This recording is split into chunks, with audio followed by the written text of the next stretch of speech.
Hi guys, இந்த வீடியோவில் புதுசாக ஒரு ட்ரை பண்ண போகிறேன். அதான் ஹேர் கலரிங். ஓகேவா?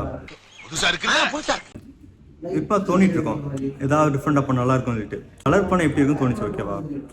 சரி, முதல்ல இது கலர் பண்ணுமா வேண்டாமா யோசித்தேன். சரி, ஒரு ட்ரை தானே, ட்ரை பண்ணிடலாம். ஒரு வருஷம் வந்துச்சு. அதுதான் என் ஃப்ரெண்டை கேட்டேன். அவன் ஒரு பெஸ்ட்டான ஒரு செலவுன்னு சொல்லி கொடுத்தான். நேராக அங்கே வந்துருக்கீங்களா என் ஃப்ரெண்டு செலிப்ரிட்டி.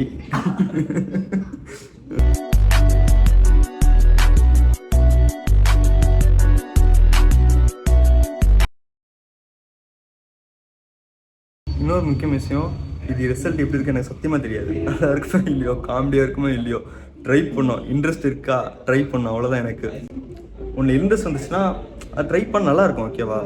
இப்போ ஒருவேளை நான் ட்ரை பண்ண விட்டுருந்தா அப்புறம் ஒரு 10 வருஷம் கழிச்சு ரிகரெட் பண்ணுவேன். அழகா இந்த வயசில் பண்ணிக்கலாமே இல்லை, அது நான் யோசிக்கக்கூடாது. அதுக்காகவே நான் கலர் அடிக்கிறேன். சும்மா இப்படி பயந்துகிட்டே இருந்தேன்னு வச்சுக்க, வாழ்க்கை உன செஞ்சிடும். நீ வாழ்க்கையே செய்யணும்டா. ஒண்ணுக்கு போற மாதிரி பேசிட்டு இப்ப மோட்டிவேஷனல் ஸ்பீக்கர் ஆகறாம செருப்பு பிஞ்சிரும். காமெடியா இருந்தாலும் பிரச்சனை இல்லை, ட்ரை பண்றேன், அவ்வளவுதான். டாட்.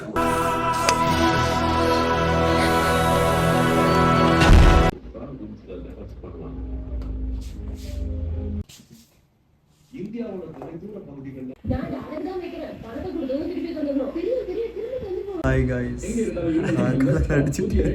இந்த பயலால நானும் கொஞ்சம் அடிக்க வேண்டியதெல்லாம் வாங்கி போச்சு. காட்டு, தெரியுதா? என்ன குறுகுறுன்னு பாக்குறீங்க? ஒன்றும் தெரியல.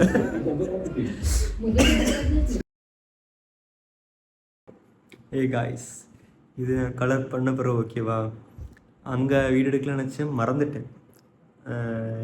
ஆல்மோஸ்ட் 9 o'clock ஆச்சு, டைம் ஆச்சு. நேராக வீட்டுக்கு போகிற ரெண்டுமே ஆச்சு. ஓகேவா? இதில் ஏதாவது தெரியுதா ரெட் அடித்த மாதிரி? தெரியலையா? வெயிட்,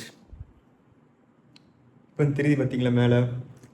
இது என்ன டிஃப்ரென்ஸ்னால், என்ன டைப் இருக்குது. ஒன்று ப்ளீச் பண்ணி டை பண்ணுவாங்க, இன்னொன்று ப்ளீச் பண்ணால் பண்ணுவோம். ஓகேவா? இப்போ நான் பண்ணது ப்ளீச் பண்ணால் பண்ணுறேன், அதனால நார்மலாக தெரியாது. ஓகேவா? அதுவே ஏதாவது சன்லைட் பிரைட்னஸ் பட்டால் அந்த ரெட்னஸ், அந்த ரெட்டு தெரியுது பார்த்தீங்களா, அந்த மாதிரி தெரியும்.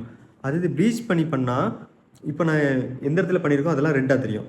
அது அவ்வளோதான் டிஃப்ரென்ஸு. இவ்வளோதான் என் பக்கெட் லிஸ்ட். அவ்வளோ எப்படியாவது சக்ஸஸ்ஃபுல்லாக முடிச்சுட்டேன்.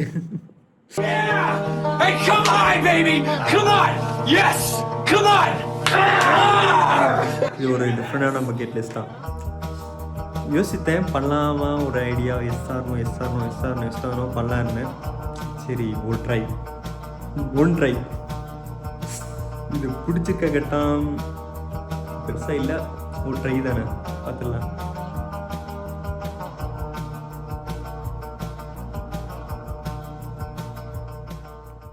Bye bye.